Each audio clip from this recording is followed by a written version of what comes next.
When most people think about schizophrenia, they think of people having two or more personalities that go around doing crazy things and sometimes even harming others. In fact, most people with schizophrenia are very scared by what is happening to them, and they often avoid other people. There is good treatment available now for schizophrenia, but it is a lot more effective if people get help in the earlier stages of schizophrenia. Schizophrenia is accompanied by various symptoms. There's delusions, both auditory and visual. There's hallucinations, both auditory and visual. There's a sense of paranoia in certain cases. There's different types of schizophrenia, whether it's catatonic schizophrenia, paranoid schizophrenia. We tend to find it occurring in people usually in their 20s, and for some people they will have led a relatively normal life until then, and one of the first symptoms is becoming very, very paranoid about things and losing grasp of reality, which to a large extent is what most mental illnesses are about. Whatever we're talking about is that our sense of reality has shifted, whether it's depression or anxiety or OCD. What's real and the way I feel are real.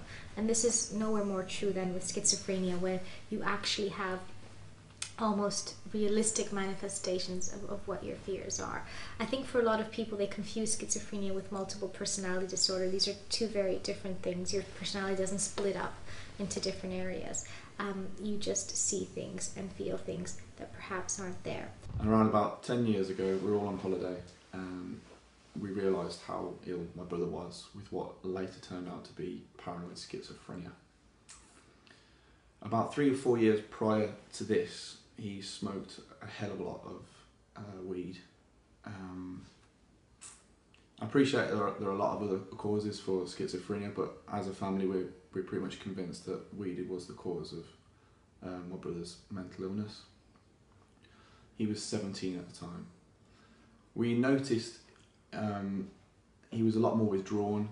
He entered like trance-like states because he was convinced that someone had hypnotised him, and he became aggressive and paranoid, and basically unrecognisable to all of us before long.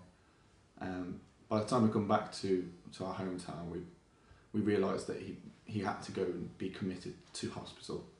So we repeatedly tried to get the mental health team in the local area to commit him, but every time they came round, he would put on a different face for them than he did for us.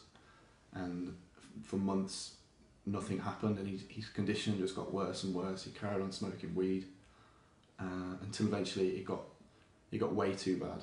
He got too aggressive one day and started smashing things up. So we phoned the police, and they caught him while he was in his fit of rage, and they were able to see how ill he really was. And so eventually he was committed to hospital.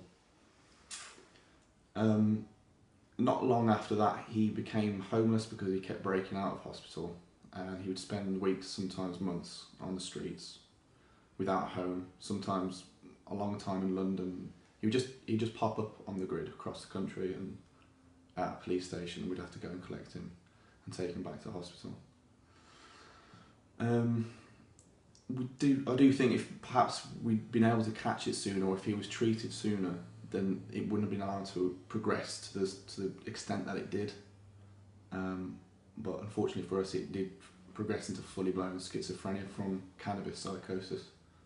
The great thing is that in recent years there have been some great advances with medication for schizophrenics. Unlike a lot of other disorders, this is something that the first port of call should absolutely be a medical doctor, psychiatrist, as well as a psychologist. Medical attention to schizophrenia, getting the right type of medication and getting the right type of balance in your brain in terms of the chemicals that are there is vital to treating it, and the sooner you get help, the better.